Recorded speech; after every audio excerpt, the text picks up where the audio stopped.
ఇప్పుడు ఈ లిక్కర్ని తీసుకొని వస్తున్నారంటే లేదు తెస్తలేము అని అంటారు. ఎవరైతే బాధ్యులు ఉండాలి కదా, తెచ్చింది ఎవరు అప్రూవల్ ఇచ్చిండ్రు? రుకో జరా సబర్ కరో. ఏపీ తెలంగాణ మార్కెట్ లోకి చిల్డ్ బీర్ ను అమెరికన్ బ్రూ కాఫ్ సంస్థ లాంచ్ చేసింది. హైదరాబాద్ లో blockbuster lager, blockbuster strong లను సంస్థ డైరెక్టర్ సత్యశివ, సీఈఓ నరేందర్లు మార్కెట్ లోకి విడుదల చేశారు. అమెరికా, ఏపీ, తెలంగాణలో సొంత ప్లాంట్లు ఉన్నాయని, బీర్ ప్రేమికుల కోసం ఈ బ్రాండ్ ను మార్కెట్ లోకి విడుదల చేశామని కంపెనీ వెల్లడించింది. ఈ రోజు మీ అందరి సమక్షంలో we're launching the brand officially in Telangana. It is already అన్ని చోట్ల మనకి తెలంగాణ మొత్తం it is available. It is also available మన డ్రాఫ్ట్ బియర్ రూపంలో కూడా it's already available in 60 outlets all across Telangana. Recent గా మన తెలంగాణలో కొత్త బియర్ బ్రాండ్ వచ్చిందంట. ఈ విషయం మీకు తెలుసా?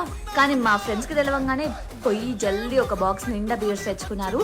దాని పేరే ఫ్లయింగ్ మంకీ. దీని ప్రైస్ వచ్చేసి 190 రూపీస్. కాస్ట్ కొంచెం ఎక్కువ అనిపించిన టేస్ట్ అయితే అద్దిరిపోయిందంట. ఆల్మోస్ట్ 5 years నుంచి అయితే నడుస్తుంది